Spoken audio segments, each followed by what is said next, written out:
you want to add? Well, in some circles, even official circles, it's nowadays being said that HIV/AIDS has become a disease of the black community in the United States. And the problem is that working on that basis, more and more black people are going to be tested for HIV. They will respond positive in a large number of cases, because you can respond positive if you have been vaccinated for flu. You can respond positive if you're pregnant. And there are several dozen other health conditions that show up as a positive on an HIV test. Then, if you show up HIV positive, you will be immediately put on medication by antiretroviral substances, which are highly toxic drugs.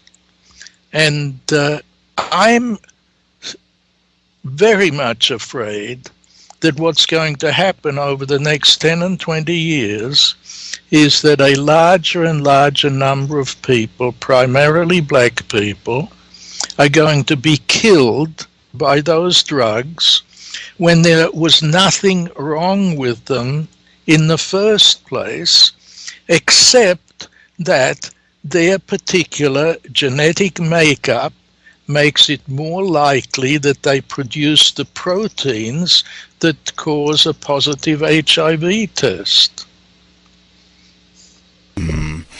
Dr. Nancy Turner Banks, she was a guest on the program just a few weeks ago.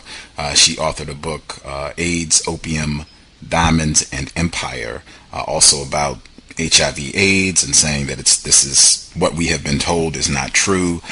She's talked about the same thing that you just mentioned, the number of things that can generate a false positive on the quote-unquote HIV test. And she said that just black people, period, individuals classified as black, have a tendency to test positive on the HIV test. And in fact, she recommended on the program that black people discontinue taking the HIV, so-called HIV test. Do you go ahead, Dr. Bell? Yeah.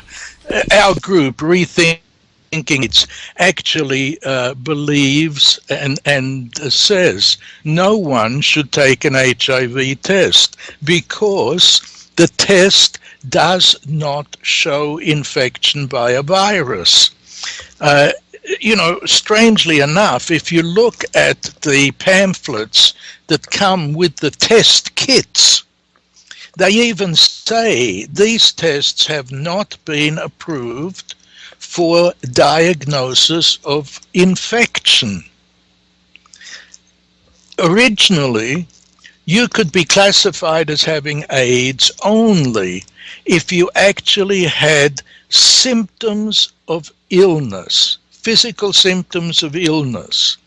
And if at the same time as that you had a positive HIV test, then it would be called AIDS. But then in the early 1990s, the CDC changed its criterion for diagnosis of AIDS. And since that time, people who have no obvious signs of illness, who don't feel ill at all, if they test positive, and if some particular cells in their immune system, CD4 cells, if they're below a certain level, they're told they have AIDS. But that's a criterion that applies only in the United States. No other country has adopted that criterion because there's never been any evidence that the CD4 cell count being below that level represents an illness. That is extremely important for listeners to keep in mind. Preparing for the program and reading some of your material, listening to some of your lectures, I came to have a better understanding. Like with everything we talk about on this program, words and definitions I did not Yeah. understand the definition of AIDS changes drastically over time if you look the past 20 years or so. And depending on what part of the world that you're in, you might get a very different definition of what we mean when we say AIDS. Can you emphasize why that's important?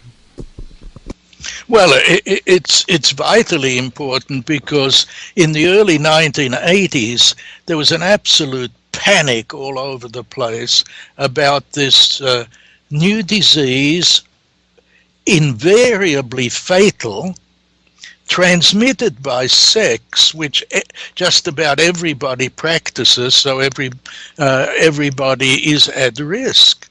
So there was panic and hysteria, and that has continued to the present time because the public view of things and what the media think about things and pass on about things doesn't keep up with the latest stuff in the scientific literature.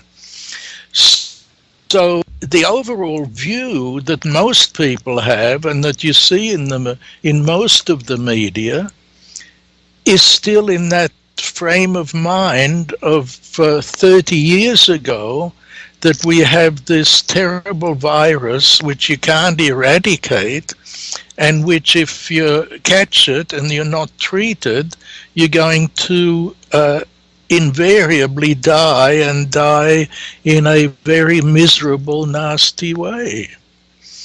So the fear of the thing is still around everywhere.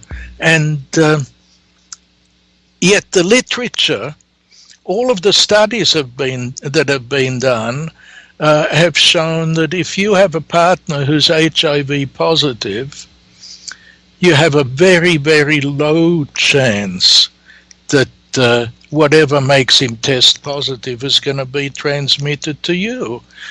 Once in every few hundred times if you don't use a condom.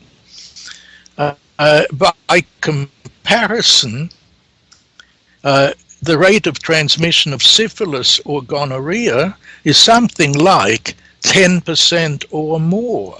In other words, 1 to 5 in every 10 acts of unprotected intercourse will transmit syphilis or gonorrhea. The apparent transmission of whatever makes you test HIV positive is about 100 times less than the actual well-known sexually transmitted diseases. And this, I'm not making these numbers up. They're in the research literature.